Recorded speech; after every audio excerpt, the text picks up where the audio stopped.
हम संकेत करना चाहते हैं सज्जनों। क्या संकेत करना चाहते हैं? हमको हंसी मजाक आप न समझो। हमारी नियुक्ति साक्षात हरिहर के तेज से होती है। चुनाव के माध्यम से हम शंकराचार्य नहीं बनते। एक स्मरण दिलाना उचित समझते हैं। इस कल्प में श्रीमन नारायण से हमारी गुरु परंपरा चलती है। भगवान शंकराचार्य 10वें स्थान पर होते हैं। हम हों या आप हों, हमारी गुरु परंपरा श्रीमन नारायण से चलती है। इस कल्प में हमारी गुरु परंपरा के 1,29,49,49,116 वर्ष व्यतीत हो गए। कोई माई का लाल विश्व में है या कोई तंत्र है फूंक मारकर इस गुरु परंपरा को उड़ा दे? संभव नहीं है। 5-7 मिनट में मैं अपना भाव व्यक्त करना उचित समझता हूं। सावधान। हिरण्यकशिपु जैसा दुर्दांत आतंकवादी आज विश्व में कोई है क्या? ये आतंकवादी आजकल के मच्छर के समान भी नहीं है हमारे सामने। हिरण्यकशिपु जैसा आतंकवादी कोई है? कोई शासक था उस समय माइका लाल विश्व में जो हिरण्यकशिपु के दिशाहीन शासन तंत्र को चुनौती दे सकता हो? देवर्षि नारद व्यासपीठ के पुरोधा ने चुनौती दी। हिरण्यकशिपु की पत्नी कयादू के गर्भ में सन्निहित प्रहलाद को नीति और अध्यात्म का उपदेश देकर चलता फिरता आत्म बम बना दिया देवर्षि नारद ने। यह व्यासपीठ की महत्ता है।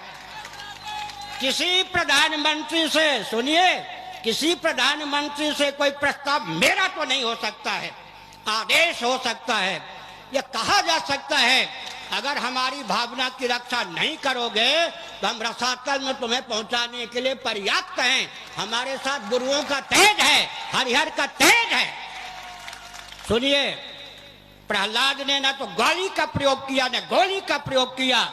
चतुर्दश भुवनात्मक ब्रह्मांड में आतंकपूर्ण शासन हिरण्यकशिपु का था, रसातल में पहुंचा दिया। यह है व्यासपीठ की चमत्कृति, यह है व्यासपीठ का आदर्श, यह है व्यासपीठ का दायित्व। उसके बाद बेन जैसा आजकल कोई आतंकवादी है क्या? बेन को समझाया भृगु महर्षि ने, अनसुनी कर दी तो क्या हुआ? पूरी अष्टक से जीव कला को मनोबल से, योग बल से कर्षित करके बेन के शरीर को सब बना दिया था। श्रीमद् भागवत के विद्वान मनीषी इस बात को जानते हैं। बेन का प्रादुर्भाव वैष्णव याग, पुत्रेष्टि याग के कारण हुआ था। उसके भुजदंडों में श्री लक्ष्मी और नारायण का तेज सन्निहित था।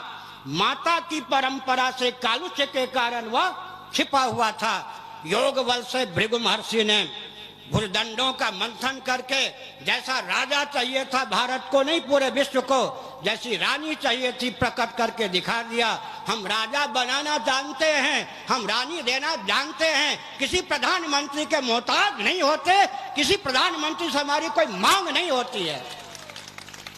आगे चलिए, वशिष्ठ जी ने क्या किया?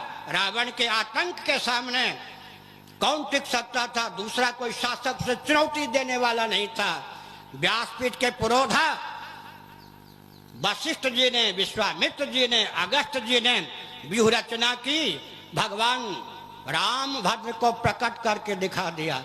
सज्जनों, गोवंश की महिमा, जिनको हम निरावरण परब्रह्म परमात्मा कहते हैं, सच्चिदानंद स्वरूप सर्वेश्वर के जो अवतार होते हैं, वे श्री राम कृष्ण भी गोमूत्र का सेवन करते हैं, गोबर से अंगराग करते हैं, गोबर का प्राशन करते हैं। इससे अधिक गोवंश की महिमा क्या हो सकती है? आगे चल के देखिए, व्यास जी ने देखा कंस का, दुर्योधन का राज्य। उन्होंने योग बल से युधिष्ठिर जैसे धर्मात्मा को प्रकट किया।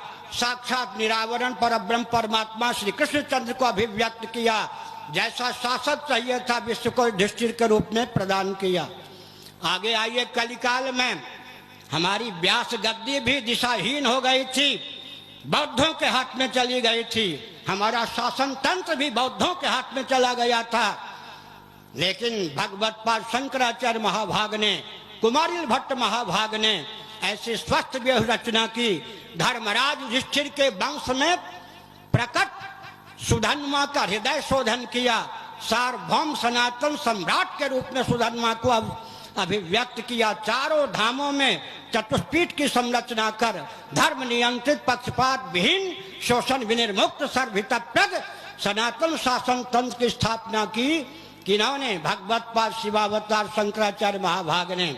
आगे चमत्कार देखिए, चाणक्य ने चंद्रगुप्त को आगे करके क्या दिखा दिया, समर्थ रामदास जी ने शिवाजी को आगे करके क्या दिखा दिया।